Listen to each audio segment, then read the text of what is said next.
ബംഗ്ലാദേശ് പ്രധാനമന്ത്രി രാജിവെച്ചതും ജനം അവരുടെ വസതിയിലേക്ക് കടന്നുകയറിയതും നിയന്ത്രണം ഏറ്റെടുത്തതുമൊക്കെ കഴിഞ്ഞ ദിവസങ്ങളിൽ നമ്മൾ പത്രമാധ്യമങ്ങളിലൂടെ കണ്ടു. എന്താണ് നമ്മുടെ അയൽ രാജ്യത്ത് സംഭവിക്കുന്നത്?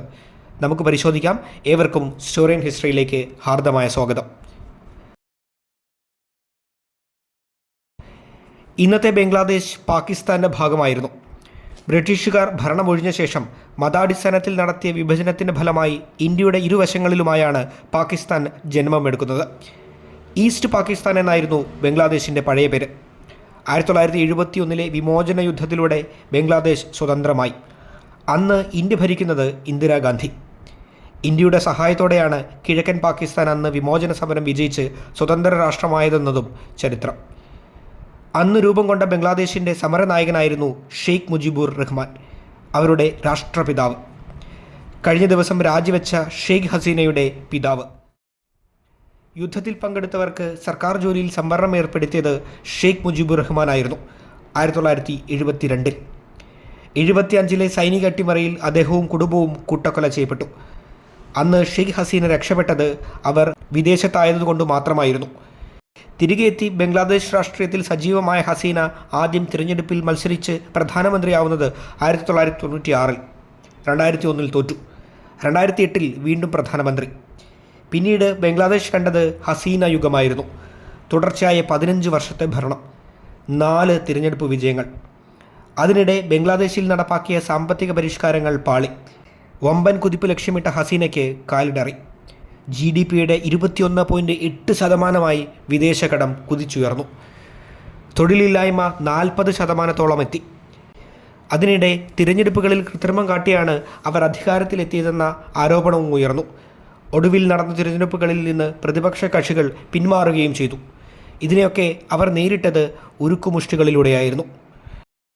സാമ്പത്തികാവസ്ഥ തകിടം മറിയുകയും തൊഴിലില്ലായ്മ കുതിച്ചുയരുകയും ചെയ്തതോടെ യുവാക്കൾ അസ്വസ്ഥരായി. 40% പേരും ഒരു വശത്ത് തൊഴിലില്ലായ്മയിൽ വട്ടം ചുറ്റുമ്പോൾ ബംഗ്ലാദേശിൽ സർക്കാർ ജോലികളിലെ ആകെ സംവരണം 53%. സ്വാതന്ത്ര്യ സമര സേനാനികളുടെ പിന്മുറക്കാർക്ക് 30%, സ്ത്രീകൾക്ക് 10%, ജനസംഖ്യാടിസ്ഥാനത്തിൽ ജില്ലകൾക്ക് 10%, വംശീയ ന്യൂനപക്ഷങ്ങൾക്ക് 5%, അംഗപരിമിതർക്ക് 1% എന്നിങ്ങനെയൊക്കെയായിരുന്നു സംവരണത്തിൻ്റെ കണക്ക്.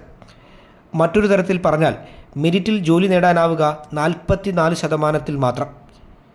സംവരണം 56 നിന്ന് 10% ആവശ്യമുയർത്തി യുവാക്കൾ സമരം ചെയ്തു. മുൻപും ഇതേ ആവശ്യമുന്നയിച്ച് പ്രക്ഷോഭങ്ങളുണ്ടായിരുന്നു. ഇത്തവണ അത് കൂടുതൽ ശക്തമായി. യുവാക്കളും വിദ്യാർത്ഥികളും നടത്തുന്ന സമരത്തെ ഷെയ്ഖ് ഹസീന സർക്കാർ ആദ്യമൊന്നും തിരിഞ്ഞു നോക്കിയില്ല. പ്രക്ഷോഭം ശക്തമായപ്പോൾ അവരെ അടിച്ചമർത്താനായി നീക്കം. അതോടെ സമരം കൂടുതൽ അക്രമാസക്തമായി. കൂടുതൽ യുവാക്കൾ സമരമുഖത്ത് അണിനിരന്നു. തെരുവുകൾ അവർ കൈയടക്കി. 100 കണക്കിന് യുവാക്കൾ പോലീസിൻ്റെയും പട്ടാളത്തിൻ്റെയും വെടിവയ്പിലടക്കം കൊല്ലപ്പെട്ടു. കാര്യങ്ങൾ കൈവിട്ടു പോകുന്നുവെന്ന സ്ഥിതി വന്നതോടെ 2024 ജൂലൈ 21 സംവരണം 7% കുറച്ചുകൊണ്ട് സുപ്രീം കോടതി വിധി വന്നു. അതിലെ 5% സ്വാതന്ത്ര്യ സമര സേനാനികളുടെ മക്കൾക്കും മറ്റുമായി മാറ്റിവെച്ചു. ജൂലൈ 22 തന്നെ പ്രധാനമന്ത്രി ഇത് അംഗീകരിച്ച് വിജ്ഞാപനമിറക്കി. എന്നാൽ അപ്പോഴേക്കും എല്ലാം കൈവിട്ടു പോയിരുന്നു.